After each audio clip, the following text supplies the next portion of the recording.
17장 30절부터 34절까지 제가 읽겠습니다. 그리고 그 땅의 10분의 1 곧 그 땅의 곡식이나 나무의 열매는 그 10분의 1은 여호와의 것이니 여호와의 성물이라. 또 만일 어떤 사람이 그의 11조를 물으려면 그것에 5분의 1을 더할 것이요 모든 소나 양의 11조는 목자의 지팡이 아래로 통과하는 것에 10번째 것마다 여호와의 성물이 되리라. 그 우열을 가리거나 바꾸거나 하지 말라. 바꾸면 둘 다 거룩하리니 무르지 못하리라. 이것은 여호와께서 시내산에서 이스라엘 자손을 위하여 모세에게 명령하신 계명이니라. 아멘.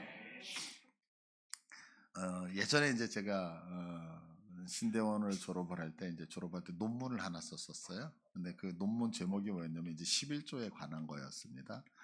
근데 이제 그 논문 제목을 이제 11조에 관한 거를 써야지라고 했던 것은 내가 11조에 대해서 연구를 하고 뭔가 이게 학문적으로 공부를 해야지라고 해서 썼던 게 아니고 우리 11조 그러면 우리 신앙인들은 다 들어봤잖아요. 그래서 좀 쉽게 졸업하고 싶어서 그래서 이제 쉽게 제목을 딱 떠오르는 게 11조가 보편화되어져 있으니까 그래서 이제 11조에 대한 논문을 이제 썼었죠. 그런데 이 주제를 가지고 그 논문을 쓰면서 정말 고생을 많이 했었어요. 정말. 그 왜 그러냐면 여러분들 그 11조를 해야 될까요? 말아야 될까요?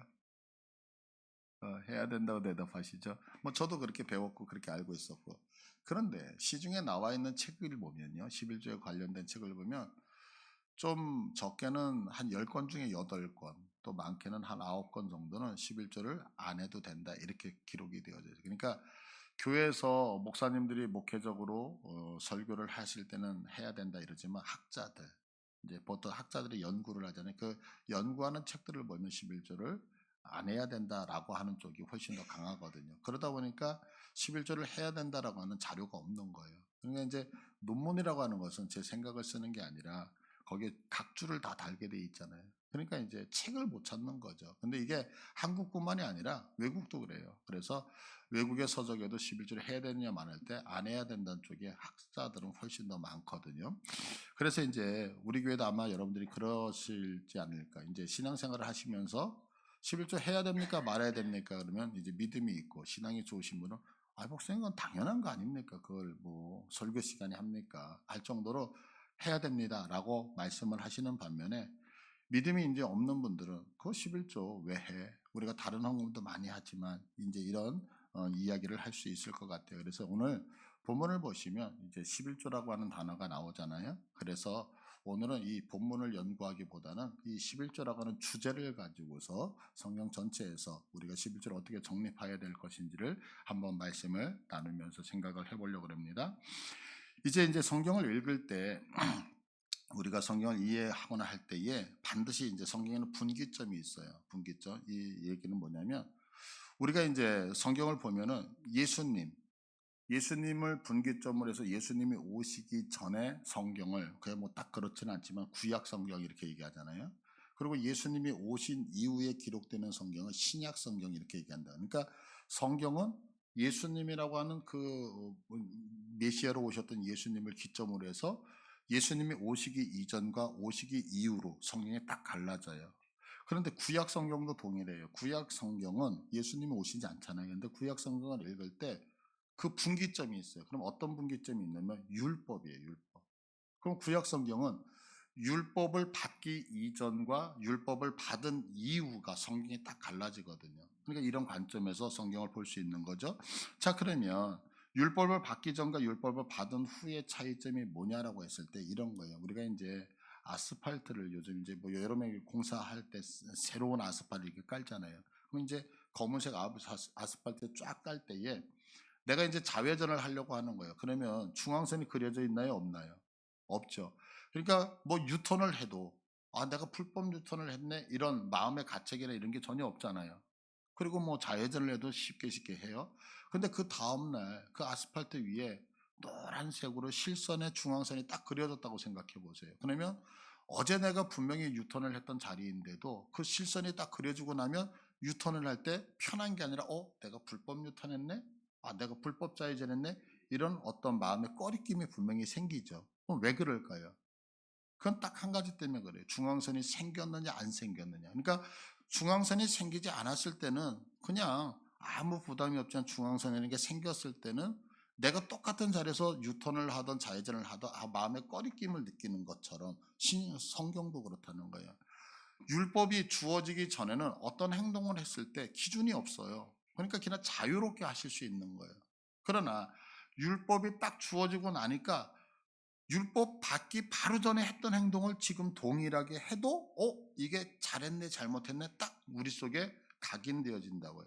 그렇기 때문에 이런 큰 차이를 갖고 오죠. 그래서 율법을 받기 전에는 구속력이 없지만 율법을 받은 이후에는 구속력이 생긴다라고 하는 것을 우리가 알 수 있어요. 그래서 우리는 이제 구약 성경에 나오는 11조를 생각함에 있어서 이 율법을 기준으로 해서 율법을 받기 이전의 11조에 대한 이야기, 그리고 율법을 받은 이후의 11조에 대한 이야기를 조금 분리해서 먼저 우리가 생각을 해보려고 그래요. 율법을 받기 이전에 성경에서 11조에 대해서 나오는 그 말씀은 딱 두 군데가 있어요. 첫 번째는 누구냐면 아브라함이 바쳤던 11조에 대한 말씀이에요. 우리가 잘 알다시피 아브라함과 그의 조카 롯이 하나님께서 명령하시다 가나안 땅에 가게 되어지죠. 이제 그들이 부자가 되어져요. 그때 너무나도 소유가 많아지니까 조카하고 이야기하는 게 네가 자하면 내가 우하고 네가 우하면 나는 자하겠다라고 이야기하죠. 그래서 이 조카가 지금의 소돔과 고모라 땅을 선택을 해서 갔어요. 그래서 지금 아브라함은 지금 이 땅에 머물러 있는 거, 가나안 땅에 머물러 있죠. 그런데 이때에 세계 정세가 어떻게 변하면 북쪽에 있었던 4개 나라와 남쪽에 있었던 5개 나라가 오늘날의 세계 전쟁이 일어나는 거예요. 이때 북쪽이 승리를 하게 되어져요. 그래서 이 소돔과 고모라 땅에 살고 있었던 롯이 포로로 잡혀서 끌려갈 때에 아브라함이 자기 집에서 함께 하던 훈련 받았던 318명의 군인들을 데리고 가서 이제 조카 롯을 구출해서 내려오는 장면이 있거든요.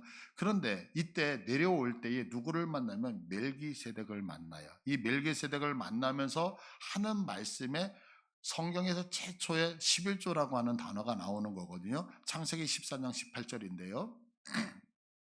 살렘은 멜기세덱이 떡과 포도주를 가지고 나왔으니 그는 지극히 높으신 하나님의 제사장이었더라.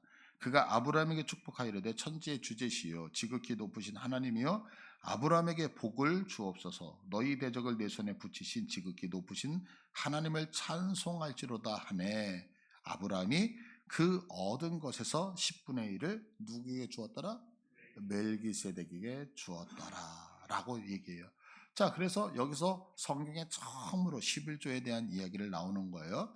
그 다음에 두 번째 11조, 율법을 받기 이전에 두 번째 나오는 성경은 어디냐면 이제 야곱이 형 에서를 피해서 바단 아람으로 도망갔잖아요. 외삼촌 집으로 도망갈 때에 베델이라고 하는 곳에서 처음으로 노숙을 해요.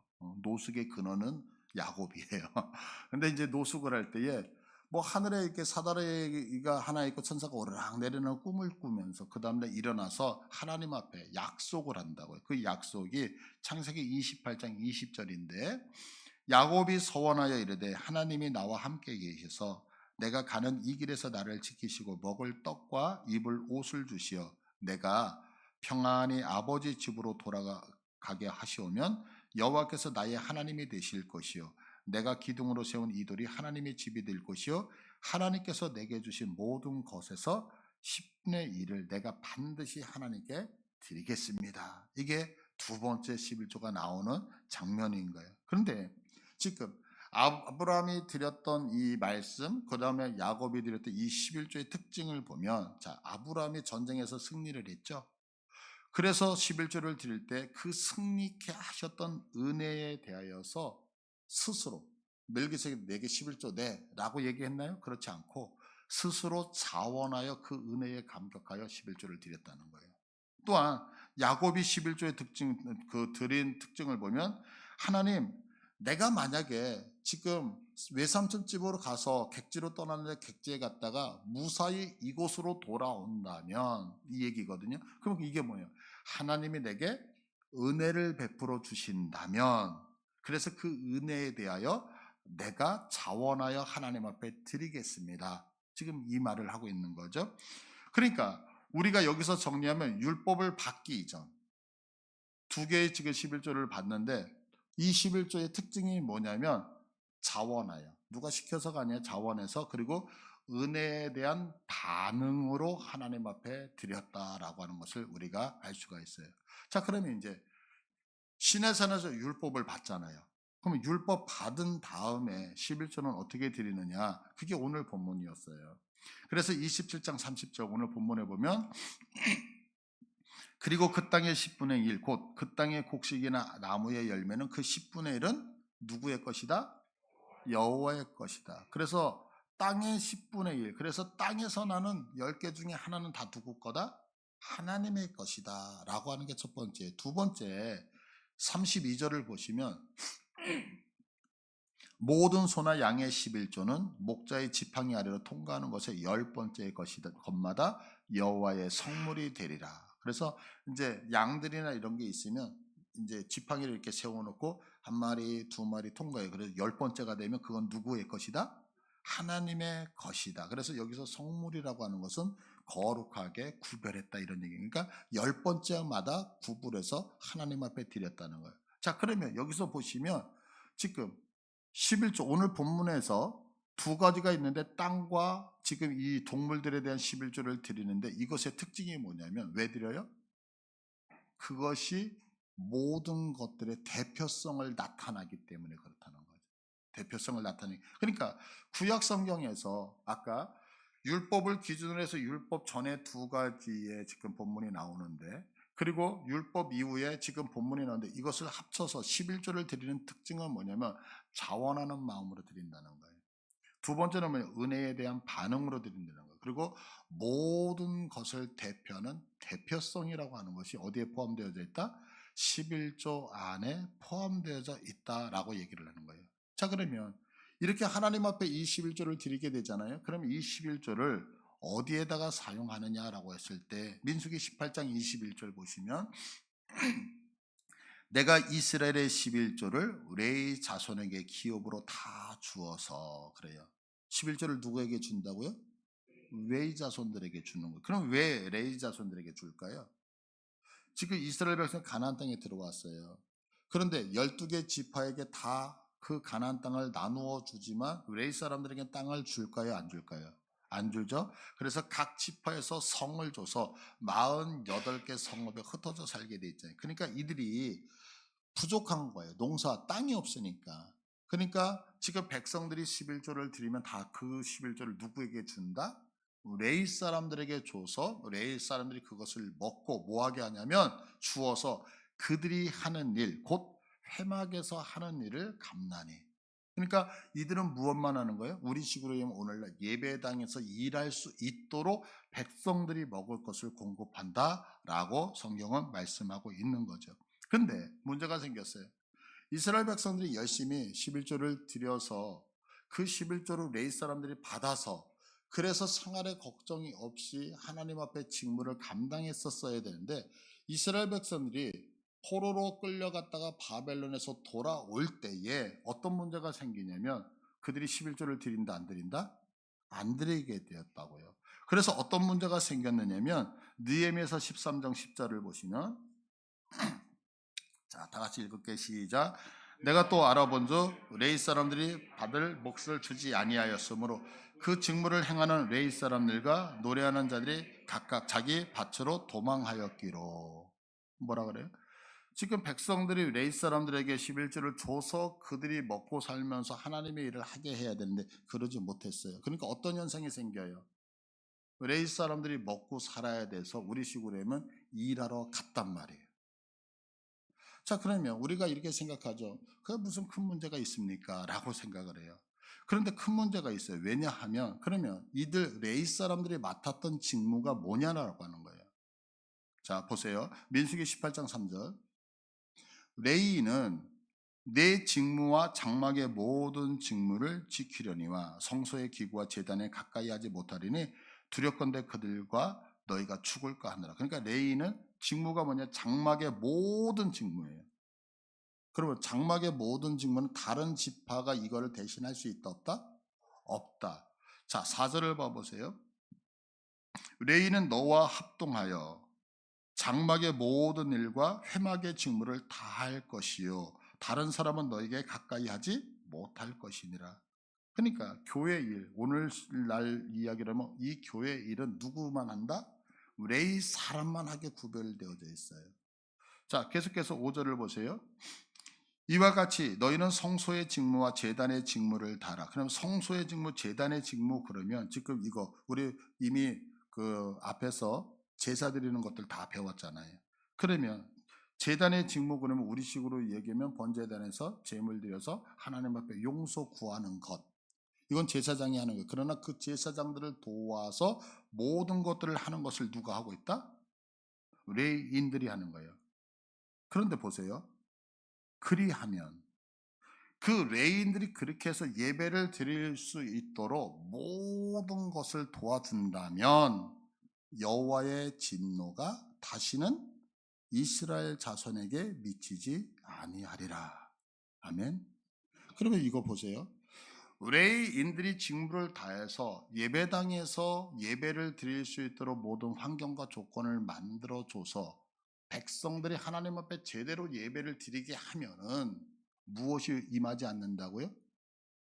진노가 우리에게 임하지 않아요. 근데 이 말은 거꾸로 하면 레위인들이 자기의 직무를 제대로 감당하지 못하여서 이스라엘 백성들이 하나님 앞에 제대로 된 제사를 못 드린다면 하나님의 진노가 임한다, 임하지 않는다.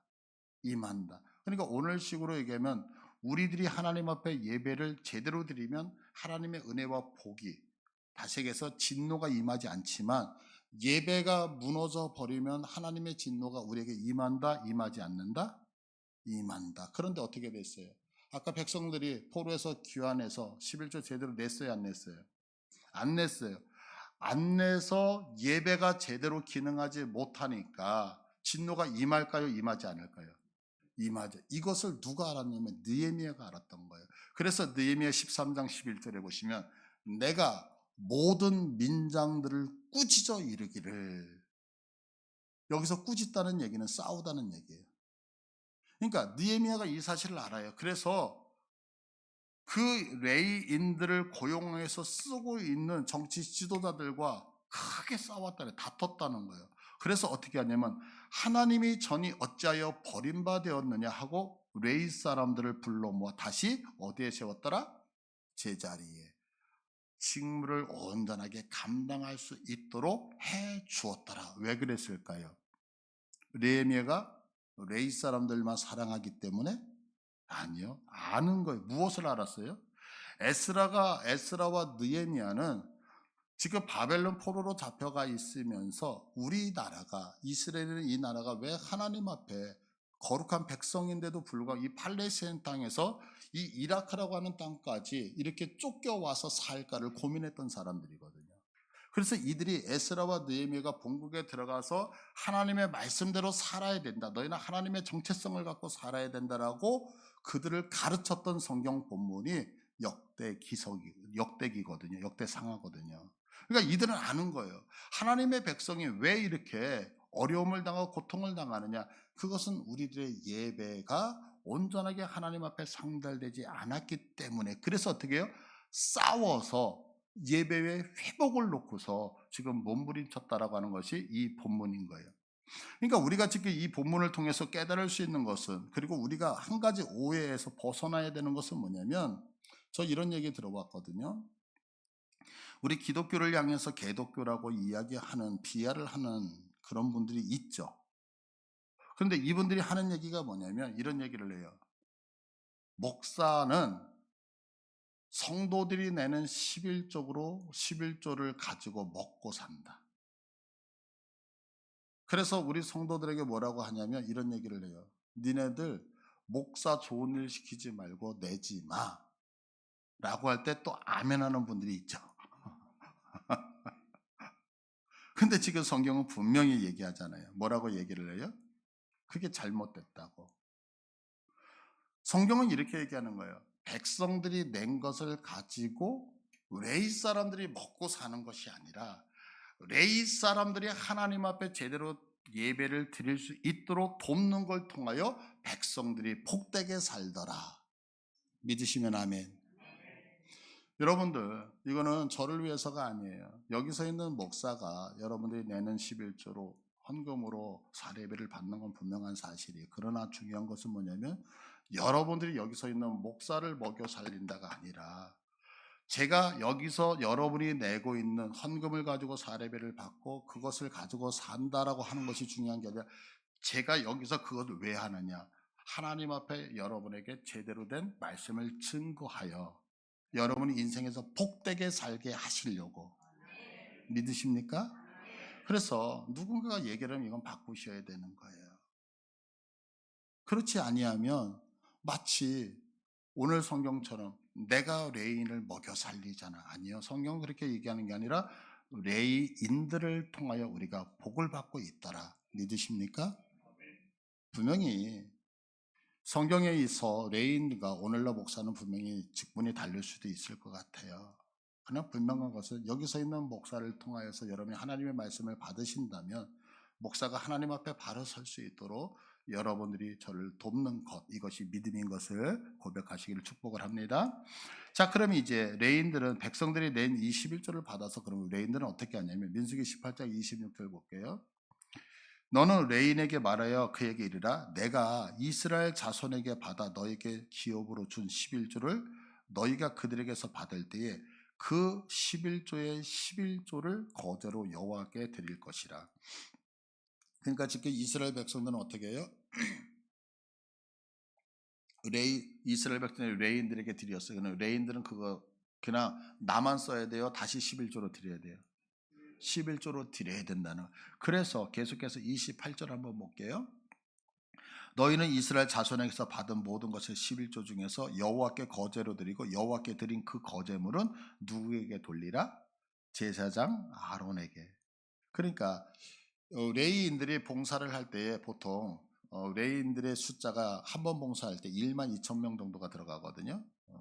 1만 2천 명, 2만 4천 명, 2만 4천 명. 그래서 2만 4천 명을 하면서 반차대로 돌아가요. 반차대로 돌아가면서 이들이 6주 근무를 하거든요. 일주일에 한 번씩 들어갈 때에. 그래서 그들에게 받았던 것들을 누구에게 다시 제사장에 줘서 제사장이 그것을 가지고 하나님 앞에서 예배 드릴 수 있게 하라라는 거예요. 그러니까 정리하면서 갈게요. 자, 11조를 드리는 특징은 뭐냐면 자원하는 거예요. 은혜에 보답해서. 그리고 모든 것을 대표한다는 의미를 가지고 있는 거예요. 그리고 이 11조를 드리는 용도는 성막에서 봉사하는 레인들을 위함이고 레이인들은 다시 그 11조를 드려서 제사장, 제사를 집내는 오늘날 목회자일 수도 있는 거죠. 그런 제사장들의 생활을 돕도록 해서 하나님 앞에서 예배를 온전하게 드릴 수 있는 환경과 조건을 이 11조로 만들어내는 거예요. 자, 그러면 이 11조는 어디서 드려야 되느냐라고 하는 거예요. 11조를 어디서 드려야 되느냐? 성경은 신명기 12장 5절 7절을 볼게요. 오직 너희 하나님 여호와께서 자기의 이름을 두시려고 너희 모든 지파 중에서 택하신 곳인 그 계실 곳으로 찾아 나아가서 6절 너희의 번제와 너희의 제물과 너희의 11조와 이렇게 되어져 있어요. 그러니까 11조는 아무 데서나 드리면 돼요? 안 돼요? 안 된다. 성경 분명히 말씀하고 있는 거예요. 이건 되게 중요한 것 같아요. 이제 우리는 하나님의 것을 가지고서 가끔 가다가 임의적으로 내가 사용하는 경우가 있는 것 같아요. 이게 뭐냐면 이런 거죠. 이제 우리 여기 양해원 교회 우리 성도님들은 다 우리 양해원 교회 소속이죠. 그러면 여러분들이 11조를 드리셔야 되면 어디다가 드려야 될까요? 양해원. 그런데 이제 아휴, 목회자 마음에 안 들어. 아무리 생각해도 목회자가 많네. 근데 옆에 목사님을 봤는데 우리 앞동에 사는데 너무너무 개척교회인데 신실해. 막 열심히 막 수고하고 노력하는 게 내가 봐도 마음이 짠해. 그러니까 에휴 우리 교회는 먹고 살만하니까 저 목사님을 내가 도와주면 어떻겠느냐라는 마음이 생길 수 있을까요 없을까요?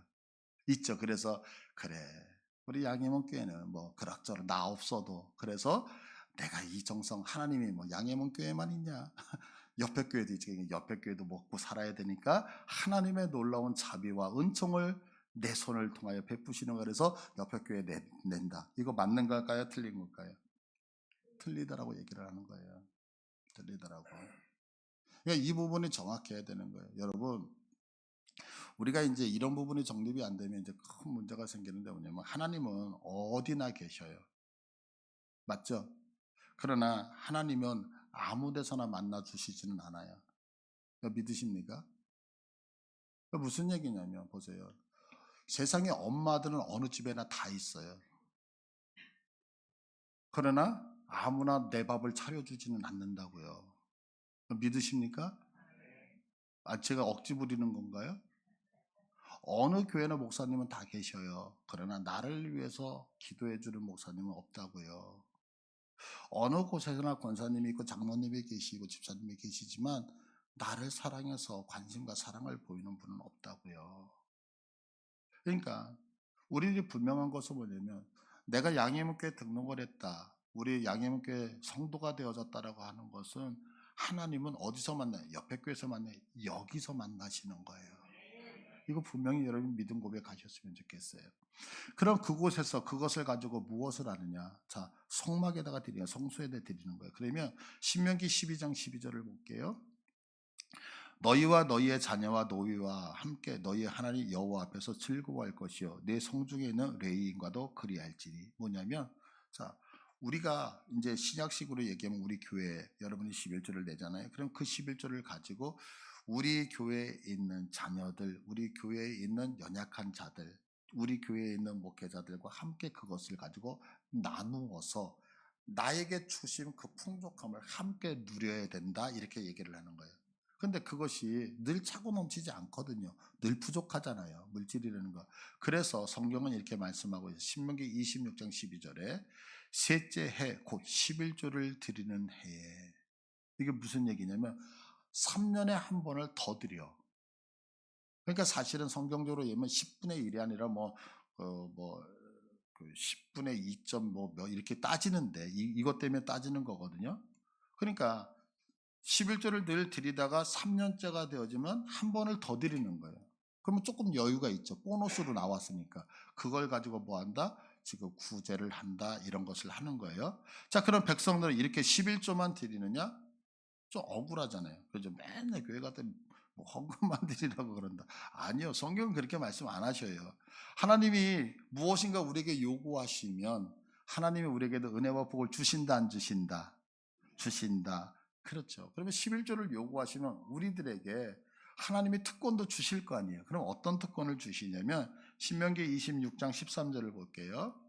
그리할 때에 너희가 이 말씀대로 순종할 때에 내 하나님 여호와 앞에 아뢰기를 내가 성물을 내 집에서 내어 레인과 객과 고아와 과부에게 주기를 주께서 내게 명령하신 대로 하였사오니. 자, 명령대로 순행했어요. 그래서 14절로 가자고요.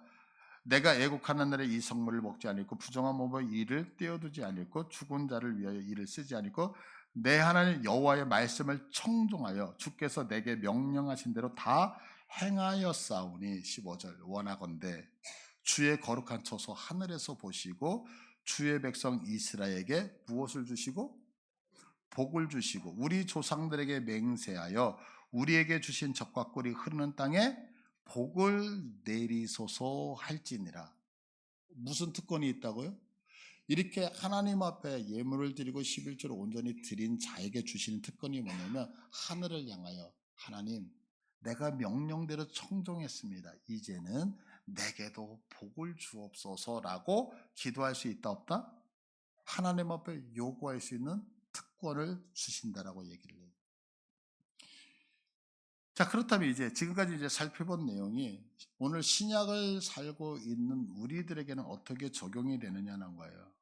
마태복음 23장 23절을 보니까 예수님의 말씀인데 화 있을진저 외식하는 서기관들 바리새인들이 너희가 박하와 회양과 근처에 11조는 드리되 율법에 더 충한 바 정의와 긍휼과 믿음은 버렸다. 그러나 이것도 행하고 저것도 버리지 말아야 할지니라. 예수님은 뭐라고 하신다고요? 이것도 행하고 저것도 버리지 말라. 그럼 이것이 뭐냐면 11조를 드리는 행위도 없애면 안 되고 저것 그 11조를 드릴 때 그 안에 들어있는 정신도 버리면 안 된다. 그러니까 11조에는 행위뿐만이 아니라 그 안에 무엇도 있다? 정신도 같이 있으니까 행위도 정신도 드려야 된다라고 얘기를 하는 거예요. 근데 이제 제가 모두에 이런 말씀 드렸죠.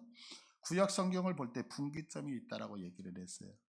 성경을 볼 때 분기점이 있잖아요. 그 분기점이 성경 전체에 보면 예수님이 이 땅에 오심이죠. 그래서 예수님이 오시기 이전을 구약, 오신 다음을 신약이다 이렇게 얘기를 해요. 율법이 있기 이전과 율법 이후. 그러면 율법 이전에는 그냥 자발적으로 하면 되는데 율법 이후에는 강제성을 띈단 말이에요. 왜? 명령했으니까. 자, 그러면 율법을 받은 이후에 이스라엘 백성들은 11조를 해야 될까요? 안 해야 될까요? 당연히 해야 되죠. 왜? 율법에서 하라고 돼 있으니까. 강제성이라고요. 당연히 해야 되는 거예요. 자, 그러면 이제 질문을 드릴게요. 그러면 오늘 우리는 11조를 해야 될까요? 안 해야 될까요? 해야 되죠. 감사해요. 혹시 안 해도 된다. 이제 요게 문제였던 거예요. 요게. 자, 오늘 신약을 살아가는 구약 백성들은 반드시 해야 돼요. 왜? 율법이 그렇게 명령했기 때문에.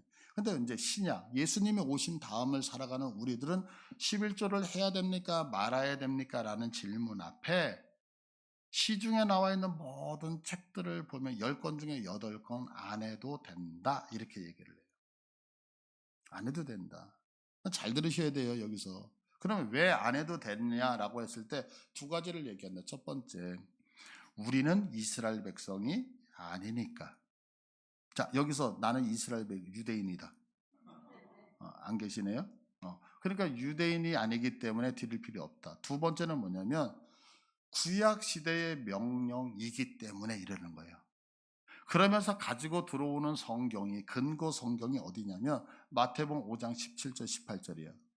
자, 여기선 조시면 안 돼요. 잘 들으셔야 돼요. 내가 율법이나 선지자를 폐하러 온 줄로 생각하지 말라. 폐하러 온 것이 아니요 완전하게 하려 함이라. 진실로 너에게 이르니 천지가 없어지기 전에는 율법의 1.1획도 결코 없어지지 아니하고 다 이루리라. 자, 그러면 구약 성도는 반드시 11조를 해야 되거든요. 그러면 신약에 와서 11조를 해야 됩니까? 말아야 됩니까? 라고 얘기할 때 11조를 안 해도 됩니다라고 하는 근거 성경이 이건데, 그러면 이게 왜 그러냐면, 자, 이 땅에 예수님이 오신 목적은 율법을 폐하러 온 거예요. 완전하게 하기 위해서 오신 거예요. 율법을 완전하게 만들기 위해서 오신 거예요. 그러면 구약에서 율법, 이거 해라, 저거 해라, 이거 해라, 저거 해라 이렇게 얘기했는데 이게 다 그림자였는데, 그림자를 만들어내셨던 원래 그 예수님이 이 땅에 오셨어요. 그러면 그림자는 필요 있어요, 없어요?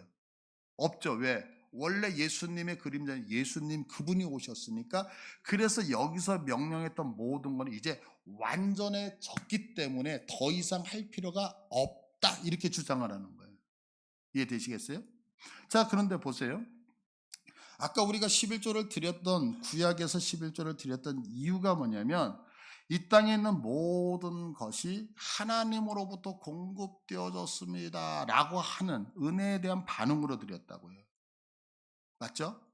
또한 내가 지금 살아가는 것이 하나님의 은혜였다라고 하는 그 감격으로 감사하여 드렸다고요. 누가 시켜서가 아니었어요. 또 한 가지는 뭐냐면 하나님이 내게 이 많은 은혜를 주셨는데 이 은혜 나만 누릴 수 없습니다. 내가 이걸 드려서 내 연약한 가족들, 내 이웃들, 그리고 예배당에서 봉사하는 레이인들, 그래서 우리가 함께 그들과 이 기쁨을 나눠 하나님의 백성 천국을 만들어가기 위해서 내가 11조를 드립니다라는 게 11조 안에 포함이 되어져 있죠. 그거 믿으십니까? 그러니까 11조라고 하는 행위는, 11조를 내가 드린다라고 하는 것은 그 행위가 중요한 것도 있지만 그 속에 뭐가 포함이 되어져 있어요? 신앙 고백이 포함되어져 있다고요. 이거 믿으십니까? 제가 예전에 한번 말씀드렸던 거, 우리들이 이제 안식일을 거룩하게 지켜라라고 해서 주일 성수를 하고 있어요. 그러면 주일 성수를 하는 이유는 뭐 안식일이 왜 주일로 바뀌었냐 이게 중요한 게 아니라 그 의도만. 자, 성경에서 두 군데서 안식일을 거룩하게 지키라고 말씀하는데 출애굽기 20장 시내산에서 우리가 이제 하나님의 율법을 받잖아요. 그러면 출애굽기에서 뭐라고 하면 안식일을 거룩하게 지켜라. 왜냐하면 하나님이 6일 동안 창조하시고 쉬셨다는 거예요. 자, 그러면 안식일을 지킨다는 거에는 내가 지금 안식일 날 우리가 예배 시간에 나와 있어 이렇게 나와 있다는 것은 무슨 얘기를 하고 있는 거냐면 하나님이 천지를 6일 동안 창조하신 창조주입니다라는 신앙 고백이 들어가는 거예요. 또 한 가지 신명기 5장에서 안식일을 거룩하게 지켜라. 왜 거룩하게 지켜야 되느냐? 하나님이 너희를 애굽 땅에서 인도하여 내셨다라고 하는 거예요. 그러니까 안식일을 지킨다는 얘기는 주일 예배를 여러분이 지금 드리고 있죠? 그러면 이 얘기는 여기 와서 주무시던 딴 생각을 하던 무엇이 중요하냐면 그 행위 안에 두 가지가 포함되어 있는 거예요. 하나님 그분이 창조주요. 하나님 그분이 나의 구원자입니다 라고 하는 고백이 있는 거예요. 거꾸로 나 하나님 엄청 사랑하거든. 나 주를 위해서 목숨 바칠 수 있거든. 그런데 이 자리에 없으면 두 가지 신앙 고백을 안 드리고 있는 거예요. 뭐예요? 하나님이 창조주요, 하나님의 구원자라고 하는 것을 부정하는 거예요. 믿으십니까? 이거와 같이 11조를 드린다는 그 행위 안에는 행위가 중요한 게 그 안에 무엇이 내포져 있냐면 11조를 드림을 통하여 모든 것이 하나님의 은혜였습니다. 하나님의 나에게 공급하신 대표성을 갖고 있으면 신앙 고백이 들어간단 말이에요. 믿으셔요? 자, 그러면 보세요. 예수님이 이 땅에 오셔서 완성되셨어요. 자, 그러면 예수님은 우리 양해문 교회만 계시나요? 아니면 지금 밖에도 계시나요? 아니면 우리 집에도 계시나요? 하나님은 무서워지 어느 장소에 계시죠? 그러면 구약의 완성, 예수 그리스도 이 땅에 오셨다 그래서 우리가 모임을 폐하나요? 아니면 여전히 모임을 갖고 있나요? 왜 그럴까요? 이건 신앙 고백이기 때문에 그런 거예요. 이 신앙 고백을 통하여 하나님의 나의 창조주요, 하나님의 나의 구원자라고 하는 신앙 고백을 무엇으로? 예배를 나오고 주일 성수를 함을 통하여서. 믿으십니까? 동일하게 11조를 드린다라고 하는 것은 돈을 드린다의 개념이 아니라 그 행위는 하나님이 내 생명의 주관자시요, 하나님이 내 인생을 책임지시는 분이라고 하는 신앙 고백이 어디에 포함되어 있다? 11조 안에 포함되어 있다고요. 믿으셔요, 여러분? 자, 그러면 보세요. 내가 인생을 살아가면서 하나님 앞에 이렇게 얘기하는 거예요. 예배를 나왔어요. 여러분이 11조를 드렸어요. 그러면 그 예배를 참석하고 11조를 드릴 때에 그 안에는 무엇이 포함되죠? 이 고백이 있는 거예요. 하나님이 나를 만드셨어요. 하나님이 나의 구원자세요. 내가 인생을 살아가는데 인생 속에 필요한 모든 것을 공급하시는 분은 우리 하나님이에요. 이 고백이 여기에 들어가는 거예요. 자, 그러면 이 고백을 드린 자는 하나님이 창조주의, 하나님의 구원자예요. 하나님이 내 인생을 다 책임져 주시는 분이에요. 그러면 세 번째로 할 수 있는 게 있어요. 그러니까 하나님 내게 복을 주세요. 믿으셔요? 근데 보세요. 하나님이 내 구원자가 아니래요. 하나님이 나를 창조한 분이 아니래요. 인생 하나님이 돕는 게 아니라 내 힘으로 먹고 사는 거예요. 그런데 아쉬울 때만, 그런데 하나님이 내게 복 주세요. 말이 안 되는 거죠. 그래서 성경은 얘기하는 거예요. 여러분들 정말 하나님 우리의 창조준 거 믿으십니까? 하나님이 나의 구원된 거 믿으십니까? 하나님이 내 인생을 책임지시는 것을 여러분들이 정말 믿으십니까? 그러면 이제 그 고백을 하는 자만이 하나님 내게 복을 주세요라고 간구할 수 있는 거예요. 그러니까 이 11조의 문제는 헌금의 문제로 접근하실 수 있는 게 아니라 이것은 우리의 신앙 고백이 되어지는 거예요. 여러분 부탁드려요. 교회에다가 얼마를 드린다의 개념이 아니에요. 여러분들이 믿음으로 사시면서 이 고백이 하나님 앞에 있었으면 좋겠어요. 그리고 정말 그 고백을 통하여 하나님 그러면 내 인생 책임져 주세요라고 하는 이 은혜가 여러분의 인생에서 펼쳐져서 하나님 때문에 넉넉함이 우리들에게 주어지기를 간절히 축복을 드립니다. 네. 우리 다 같이 일어나